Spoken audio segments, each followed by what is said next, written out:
The film begins by introducing an Asian man named Kung, who has just arrived at the airport and is picked up by his uncle Bill. Once they reach Bill's home, they look at a photo of Kung's father. Kung then takes a moment to practice Wing Chun with a wooden dummy. His impressive moves catch the attention of a young boy named Danny, who claps in admiration. At that moment, Bill introduces Danny as their neighbor. Later, Bill takes Kung to visit his grocery store, which is currently under renovation. While they are chatting, a client of Bill's arrives and introduces him to a potential business partner, a woman named Elaine. They quickly move to a meeting room to discuss business. After the meeting, Bill invites his clients to his wedding, which is set to take place the following afternoon. Soon after, Bill's friend, Steven, stops by. It turns out Bill has rented a luxury vintage car for his wedding, and Steven reminds him to take good care of it. That night, near Bill's apartment, two motorcycle gangs cause a commotion in the area. The noise wakes Kung, who goes to check on what is happening. At that moment, he discovers that the gangs are preparing for a street race. One of the gang leaders, Tony, asks his girlfriend, Nancy, to participate in the race, which then begins. Noticing that his uncle's rental car is parked in the middle of the racetrack, Kung quickly jumps into action, blocking Nancy's path and causing her to lose the race. Shortly after, the police arrive, forcing the gang members to flee. The next day, Bill's wedding takes place in a joyful atmosphere, with many guests in attendance, including Elaine. During the celebration, Elaine asks Kung to help manage her store, and he agrees. On his first day at work, trouble arises when Tony's gang visits the store while Elaine and Kung are chatting in her office. They watch as one of Tony's gang members, Angelo, steals a box of candy and opens a drink without paying. Elaine, determined to address the situation, steps out to confront them. However, the gang members are unfazed and even threaten to harm her.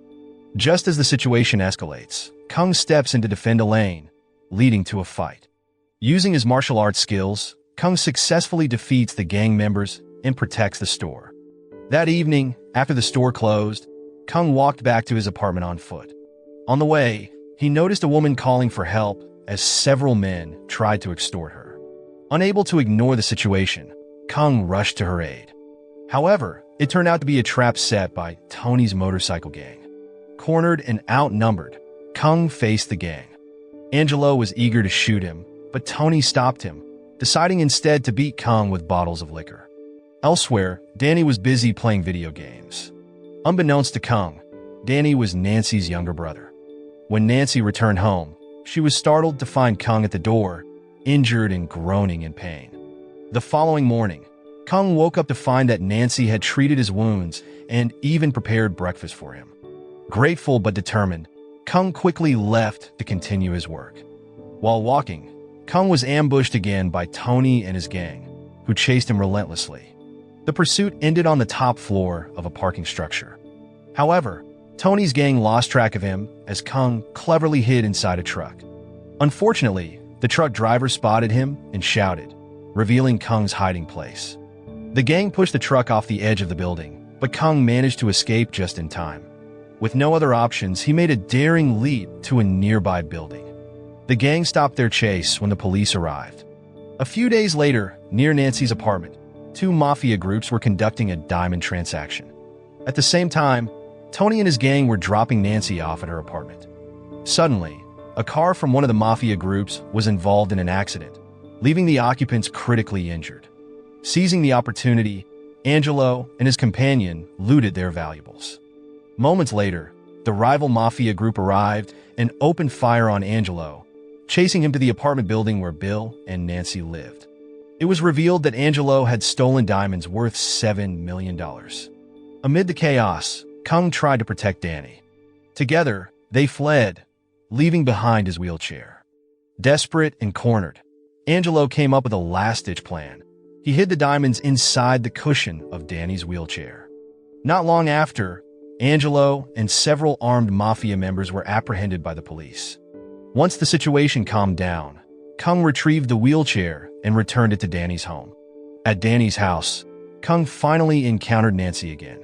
This time, Nancy sincerely apologized to Kung for everything that had happened. At the police station, Angelo and the armed men were being interrogated.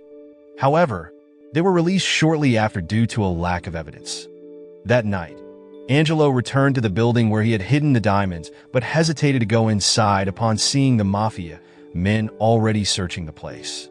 As Kung was leaving the building, he noticed several of the men searching for something. One of them claimed to be with the FBI and explained that their stolen items needed to be recovered. The man handed Kung a business card, asking him to contact them if he found any information about the missing goods. Later that night, Kung visited a bar and met Nancy. At that moment, Nancy revealed that she had feelings for Kung because of his martial arts skills. Tony, overhearing their conversation, became furious and pursued them. Fortunately, Kung and Nancy managed to escape. The following morning, Tony and his gang ransacked Elaine's store, searching for Kung. Suddenly, a limousine pulled up, abducting two of Tony's gang members.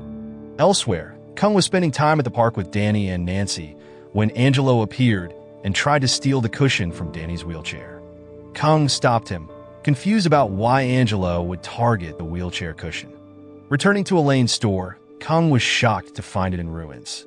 When he asked Elaine who was responsible, she told him it was Tony and his gang. Furious, Kung asked Nancy to take him to Tony's hideout. Upon arrival, Kung challenged Tony to a one-on-one fight. Tony accepted, and the duel began. Despite the intense battle, Kung easily overpowered Tony, prompting the gang members to attack Kung in a brutal group assault. Their fight was interrupted when one of Tony's men, bloodied and battered, returned carrying a large black plastic bag. Inside was the body of the other gang member who had been abducted earlier by the mafia. Horrified, Tony demanded an explanation. The man revealed that the people in the limousine were looking for the stolen diamonds that Angelo had taken. However, they still didn't realize they were dealing with a dangerous mafia organization. Eventually, Kung, Tony, and Nancy decided to work together to find Angelo. Kung explained to Tony that the people searching for Angelo had claimed to be FBI agents. Kung then contacted the supposed FBI for assistance. When they found Angelo, he screamed in terror, revealing that the men weren't FBI agents but mafia members. In his fear, Angelo confessed that the diamonds were hidden in Danny's wheelchair cushion. Acting quickly, the mafia took Kung to Danny's house to retrieve the diamonds, while Angelo's friends were held hostage. At first, Kung couldn't find the cushion Angelo mentioned, causing tensions to rise. However, Kung soon spotted Danny's wheelchair cushion under a table and quickly claimed to know where the diamonds were hidden.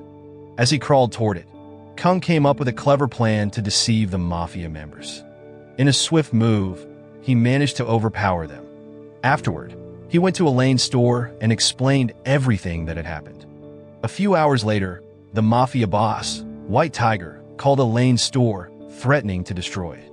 Kung initially dismissed the threat as a bluff. To his shock, he soon noticed chains attached to the store's support beams, and White Tiger's men began tearing the building down. Following the destruction, White Tiger contacted Kung again, warning that if he didn't return the diamonds within an hour, all of his friends would be killed. Left with no other choice, Kung called the police and devised a plan to confront White Tiger. Fortunately, White Tiger and his associates had already been under police surveillance for some time. At the negotiation site, Kung demanded to meet their boss, White Tiger. Unfortunately, he mentioned the boss's nickname, which only law enforcement was supposed to know. This raised the gang's suspicions, but they reluctantly called White Tiger. White Tiger refused to meet in person and instructed his men to search Kung. They then led Kung to an isolated area near the docks under the pretense of taking him to their boss. Once there, they searched him thoroughly and found a listening device hidden in his hair. The mafia members immediately informed White Tiger about the device. Furious, White Tiger ordered them to kill Kung and forget about the diamonds.